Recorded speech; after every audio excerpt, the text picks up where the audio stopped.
Рахмат. Қытай боюнча, Қытай өтө коркунучтуу. Мен сиздерге айтайын, жаман көрөсүздөр, азыр бирок ушул сөздү айтып коюшум керек, тарыхтын алдында калышы керек, ушул сөздөр калыш керек, кулагыңа күмүш сырга кыргыз. Бүгүнкү күндө 60.000 кыргыздын кызы Кытайга күйөөгө чыкты, расмий түрдө. Эми чыкылдай бересиңер, билесиңер, чыкылдап койбоз, чыккандан кийин 60.000 экиден төрөгөндө 120.000 болот. Өздөрүн кошкондо 180.000 болот. А биздин кыргыздын кыздары Курманжан Датканын алдына чыгып атат. Төрөсөк төрөйбүз, төрөбөсөк төрөбөйбүз, өзүбүз билебиз деп. Билгениңди кылдырабыз. Биз башыңды чайкап, тилиң менен чыкылдатып коюп отуруп аткан мезгилде биз ушул темп менен кетсек, 10-15 жылда өз элибизде азчылыкты түзөбүз.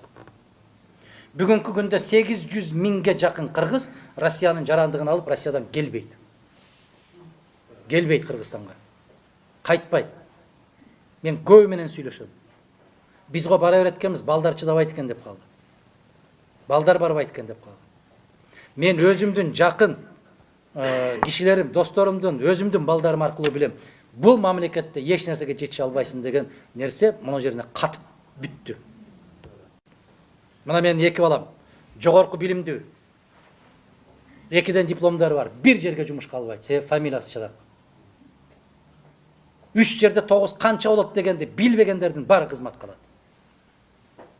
Мына ол мамлекет жоголуп бараткан мамлекет деп какшап атканым ошол. Мен казаныма аш салып бер деп какшап аткан жокмун. Дасторконыма нан салып бер деп какшап аткан жокмун. Кыргыз чыкылдап коебуз, күлөбүз анан отуруп. Кытай экспансиясы бул өтө коркунучтуу эжеке. Бул абдан кооптуу. Өтө. Биз бала кезде айтчу эле. Биздин чоң аталарыбыз айтчу эле. Кытайдан досуң болсо, жаныңда ай балтаң болсун деп. Кытай менен бир столдо отуруп тамакта жеген болбойт дейт. Азыр эмне болду? Мына көчөгө чык. Булар бизди эле эмес, улуу державабыз деген, улуу держава мамлекетти дагы акырын басып келатат. Мына чыгышты билесиздер өзүңүздөр, Дальний Востокты билесиздер. Бүтүндөй жарнамалар Кытай тилинде. Гезиттер Кытай тилинде чыгып атат. Биздин мына дүкөндөрдү карагыла, ашканаларды карагыла. Эмне болуп кетти?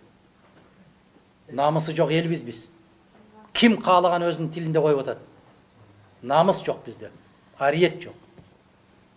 Мына түрк ашканасына кирип, эмне үчүн кыргызча жок десем, мени бир аял келип урушту дейт. Мен орусча билбейм, кыргызча айтыңыз десем, Түркиядан келип, сен кыргызча үйрөтөсүңбү деп дейт. Гавадна баранна деген кыргыз күйдүрүп битти баарын. Намыс жок, намыс, ариет жок. Уят жок бизде.